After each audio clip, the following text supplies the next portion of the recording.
Chicken pox একটি common রোগ। Chicken pox সাধারণত সব বয়সের হয়ে থাকে, তবে বাচ্চাদের এটা খুব বেশি হয়। আর এটা যেহেতু একটা ভাইরাস জনিত রোগ, সুতরাং এই রোগগুলো সব সময় ছড়ানোর ক্ষেত্রে একজন থেকে আরেকজনে যায়।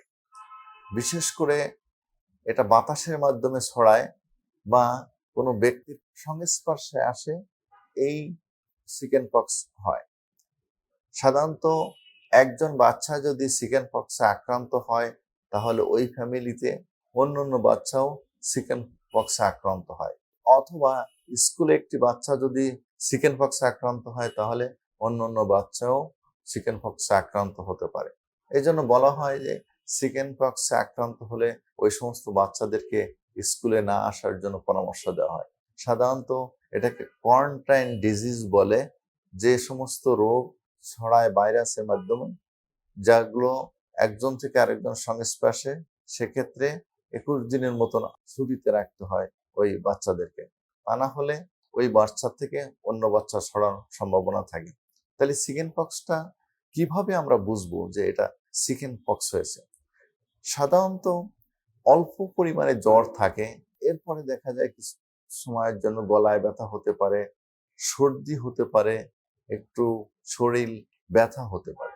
আর সবচেয়ে ভালোভাবে এটা বোঝা যাবে সেটা হচ্ছে শরীরে, মানে সারা শরীরে, মুখ থেকে শুরু করে পিঠে, বুকে এক ধরনের ফুসকা পড়ে যায়, এবং সেটা দেখা যাবে যে পানির মতো সারা শরীরে এটা ঘুরে যায়, এবং এটা খুবই চুলকায়। এটা সাধারণত 5 থেকে 7 দিন এগুলো থাকে, এরপরে আস্তে আস্তে এগুলো শুকাতে থাকে, শুকায় গেলে আরো বেশি চুলকাতে থাকে। পার্শ্ব প্রতিক্রিয়ায় খুব একটা বেশি কোনো সমস্যা হয় না, শুধু চুলকানি, ব্যথা, আর এই দাগগুলো কিছুদিন থাকে।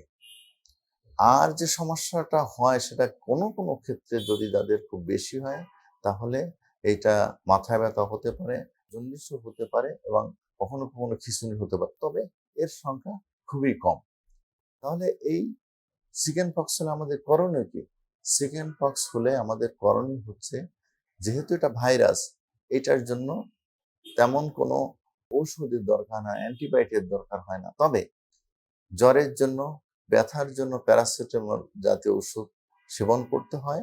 যেহেতু এটা চুলকায়, সেক্ষেত্রে অ্যান্টিহিস্টামিন জাতীয় ঔষধ ব্যবহার করতে হবে, যেমন ফেক্সোফেনাডিন হোক, অ্যান্টিহিস্টামিন আদার যে সমস্ত ঔষধগুলো আছে, এইগুলো 5 থেকে 7 দিন ব্যবহার করতে হবে, যাতে চুলকানি না হয়। এই সময় আমাদেরকে অনেক সময় বলা হয়, আমাদের দাদি নানিরা বা আমাদের মুরব্বীরা বলে থাকে, এই সময় কোনো মাছ, মাংস, দুধ, ডিম এগুলো খাওয়া যাবে না। এটা কিন্তু ঠিক না। বরং এই সময় আরো বেশি পরিমাণে পানি, দুধ, ডিম, কলা, মাছ, মাংস খেতে হবে। কারণ এই সময় আরো খাবারের অনীহা থাকে। সুতরাং পুষ্টিকর খাবার, বিশেষ করে প্রোটিন, ফ্যাট, কার্বোহাইড্রেট বেশি করে খেতে হবে, যাতে করে সে তাড়াতাড়ি সুস্থ হয়ে যায়। পানি খেতে হবে। বরং আমরা যেটা করি সেটা উল্টা। এগুলো এই জন্য আমাদের খেয়াল রাখতে হবে। আর বাচ্চাদেরকে একটু অন্য বাচ্চাদের থেকে আলাদা করে রাখতে হবে। তা না হলে হবে কি, এই বাচ্চার থেকে অন্য বাচ্চাদের আক্রান্ত হয়ে থাকে।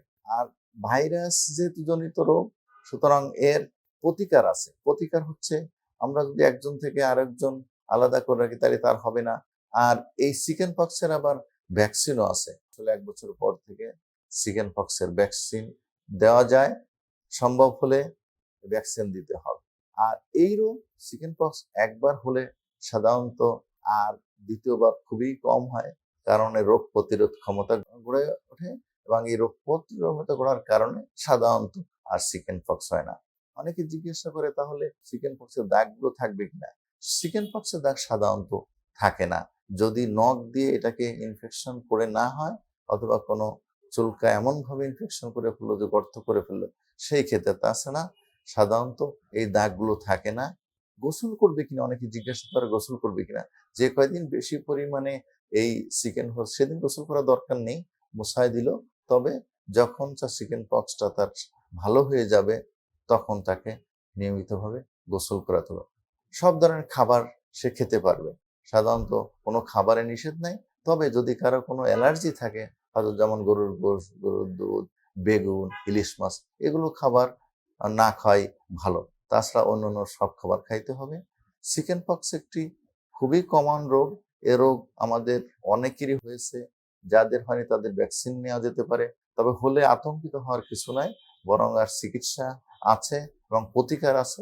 তাই আসুন আমরা চিকেন পক্সকে আতঙ্কিত না হয়ে বরং আমরা চিকেন পক্স হলে তার জন্য চিকিৎসা করাই, এবং চিকিৎসা খুবই স্বাভাবিক, কোনো কঠিন ধরনের চিকিৎসা নয়, এবং এর জন্য প্রতিকারের জন্য আমরা ভ্যাকসিন নিই এবং আমাদের যাদের চিকেন পক্স হয় তাদেরকে একটু আলাদা করে রাখি, তাহলে অন্য বাচ্চারা এর থেকে পরিত্রাণ পাবে আশা করা যায়। ধন্যবাদ সবাই।